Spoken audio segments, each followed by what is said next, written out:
Welcome to The Explainer. Today, we're going to tackle something huge, something that affects all of us online, cybercrime. Let's figure out how to build our digital shield. So, let's just kick things off with a question for you. Think about it. We do everything online now, right? Working, shopping, catching up with friends. But how safe is all of that, really? Okay, so to really get a grip on the risks, we've got to know what we're fighting. Cybercrime sounds like one thing, but it's a huge umbrella term. It's basically any illegal act that happens in the digital world. Think stealing data, shutting down websites, you name it. All right, here's our game plan. We're going to look at who the targets are, what tools the attackers are using, how we can actually build a defense, and finally, get to the core of what digital safety is all about. Okay, first up, the targets. Who exactly is in the crosshairs here? The answer might be a little broader than you think. Yeah, the threat it's everywhere. It's not just big companies or something you see in the movies. We're talking about individuals, people like you and me. We're talking about massive organizations, and even entire governments. And the fallout from an attack, it's totally different for each one. And you can see just how different that damage is. For you or me, an attack could wipe out your savings. It can be a total nightmare emotionally. But for a company? Whoa.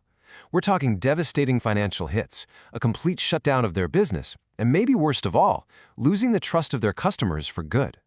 And then there's the government level. When they get hit, the shockwaves can affect every single one of us. This is the stuff of national security leaks, threats to our power grid or water supply. The essential services we count on every day could just stop. All right, let's switch gears and peek inside the attacker's toolkit. Because if you know their weapons, you're halfway to building a defense against them. You've probably heard of this one, phishing. It's one of the oldest tricks in the book, but it's still so effective.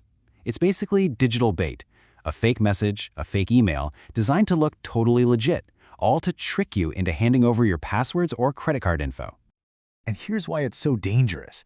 It's incredibly simple. It's usually just 3 steps. Step 1, you get an email that seems super urgent, like your account has been compromised. So, step 2, you panic a little, you click the link, and boom, step 3, you've just handed your login details to a criminal on a silver platter. Okay, another big one in the toolkit is malware. Think of it like a computer virus or a digital sickness for your devices. The name itself is a mashup of malicious software, and trust me, it covers a whole zoo of nasty stuff. And malware isn't just one thing. It comes in a few different flavors. You've got your classic virus, which latches onto a file and spreads when you share it. Then there are worms, which are way more sneaky. They can copy themselves and spread across a whole network without you doing anything. And then there's the Trojan horse. Just like the story, it pretends to be a useful program to trick you into downloading it and letting it right through your front door.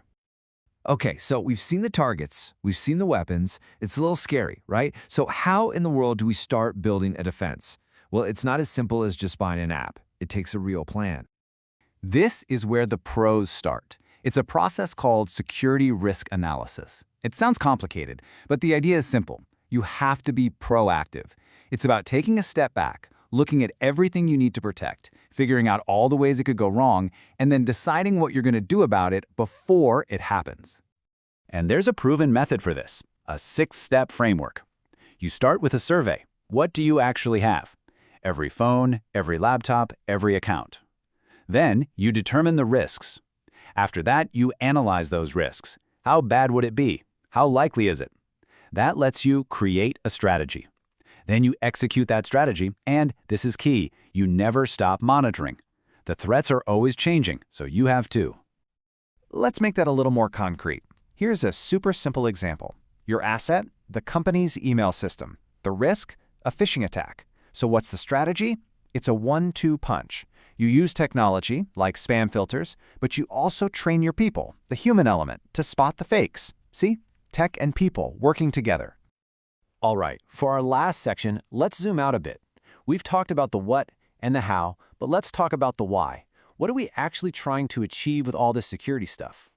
Well, it all comes down to what experts call the CIA triad. And no, not that CIA. This is the absolute foundation of information security. It stands for confidentiality, integrity, and availability. Every good security plan is trying to protect these 3 things. So first up, C is for confidentiality. This is all about secrets. It's about making sure your private data stays private. Only the people who are supposed to see it can see it. Simple as that. Next, I is for integrity. This is about trust. Can you trust that your information is accurate? Integrity means ensuring that your data hasn't been messed with, changed, or deleted without you knowing it. You need to know that what you're looking at is the real deal. And last but not least, A for availability. This one's critical. It means that your data and your systems are there for you when you need them. If a hacker locks you out of your own files, that's a failure of availability. It's no good having secure data if you can't get to it, right? So, when you put it all together, you see why this matters so much. These three principles, confidentiality, integrity, availability, they're what protect our privacy, our money, they're what maintain trust in our banks and hospitals, and they're what ensure our national security. The stakes are, well, they're incredibly high. So, we'll leave you with this one final question to think about. Every day, your digital life, your footprint online, it gets bigger and bigger. So the real question is your digital shield growing with it?